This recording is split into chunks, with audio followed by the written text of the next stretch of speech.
যৌক্তিক জনসমাবেশ থেকে আমরা দাবি করছি অবিলম্বে সংসদ সংস্কার যেগুলো একমত হয়েছে দলগুলো সেই সংস্কারগুলোকে আপনারা ইমপ্লিমেন্ট করেন, সেক্ষেত্রে কাজে সংস্কারগুলো নিয়ে আসেন এবং দ্রুত নির্বাচনের ব্যবস্থা করেন।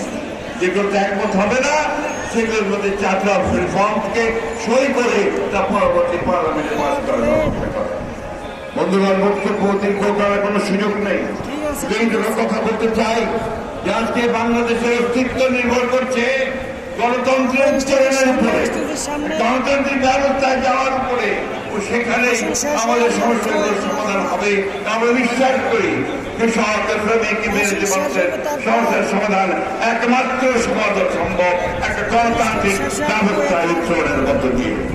আরেকটা কথা বলে শেষ করব, দয়া করে রাজনৈতিক দলগুলোকে ইগনোর করে, অবহেলা করে, জনগণকে অবহেলা করে এমন কোন চুক্তি করবেন না যে চুক্তি বাংলাদেশের স্বার্থের বিরুদ্ধে যাবে।